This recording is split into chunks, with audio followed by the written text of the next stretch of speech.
నా పేరు వెన్య. నేను 4వ తరగతి చదువుతున్నాను. అదొక అందమైన పల్లె.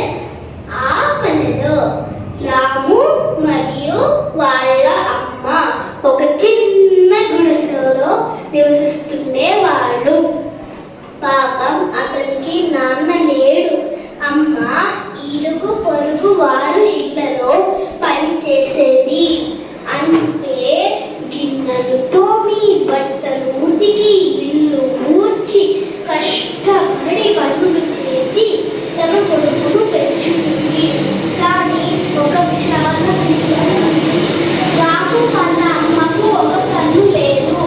ఈ విషయంగా పల్లెలో ఉండే జనాలు ఆమెను అసహ్యంతో చిన్న చూపు చూసేవారు. ఈ కారణం చేత రాము బాల్యం నుండే అమ్మ పైన అసహ్య భావం తెచ్చుకోసాగాడు. అమ్మ నుండి దూరంగా ఉండాలనుకున్నాడు. అమ్మతో మాట్లాడడం నిలిపివేశాడు. అప్పుడు అమ్మ, ఎందుకు నన్ను ఇలా చేస్తున్నావు?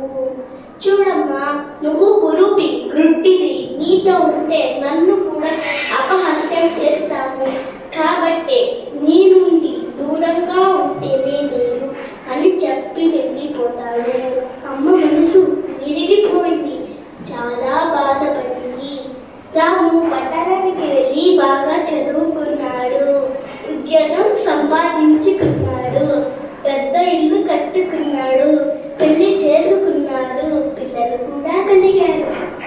ఇలా ఉండగా ఒకరోజు రాము వాళ్ళ అమ్మ వస్తుంది. ఆమెను చూచి, ఏ ముసలిదానా, ఇక్కడికి ఎందుకు వచ్చావు? నువ్వు నా పిల్లలు నిన్ను చూసి భయపడుతున్నారు. నువ్వు వెళ్తావా, లేకపోతే మెడపట్టి త్రోసేస్తాను అని అన్నాడు. అప్పుడు అమ్మ, క్షమించు కన్నా, దారి తప్పి వచ్చాను అని చెప్పి వెళ్ళిపోతుంది. కొన్ని నెలల తరువాత రాము వాళ్ళ పల్లెకు పని మీద వస్తాడు. తన చిన్నప్పటి గుర్తులు గుర్తుకు వస్తాయి. వాళ్ళ గుడిసి దగ్గరికి వెళ్తాడు. అప్పుడు ఇరుగు పొరుగు వారు వచ్చి, రాము, మీ అమ్మ వారి కిందటి చెప్పుకోండి, మీకు ఒక ఉత్తరం ఇచ్చి వెళ్ళిపోతారు.